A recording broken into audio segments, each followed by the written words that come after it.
Serial killer বললেই চোখের সামনে কি ভাসে? জ্যাক দ্য রিপার বা চার্লস সোভরাজ? কিন্তু আপনি কি জানেন ১৮৮০ সালের কলকাতায় ত্রাস ছিল এক নারীর? নাম তার তৈলক্য তারিণী।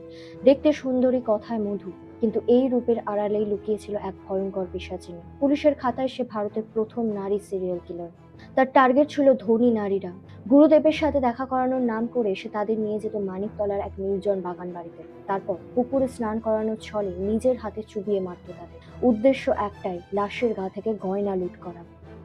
বাঘা বাঘা পুলিশ তাকে ধরতে পারছিল না, কিন্তু ডিটেকটিভ প্রিয়নাথ মুখার্জি খুঁজে পেলেন তার একমাত্র দুর্বলতা, তার পালিত ছেলে হরিকে। পুলিশ হরিকে ফাঁসানোর ভয় দেখাতে, ছেলেকে বাঁচাতে নিজের সব অপরাধ স্বীকার করে নিলেন তিনি। ১৮৮৪ সালে ফাঁসির দড়িতে ঝুলল তৈলক্য তারিণী, রেখে গেল এক লোমহর্ষক ইতিহাস।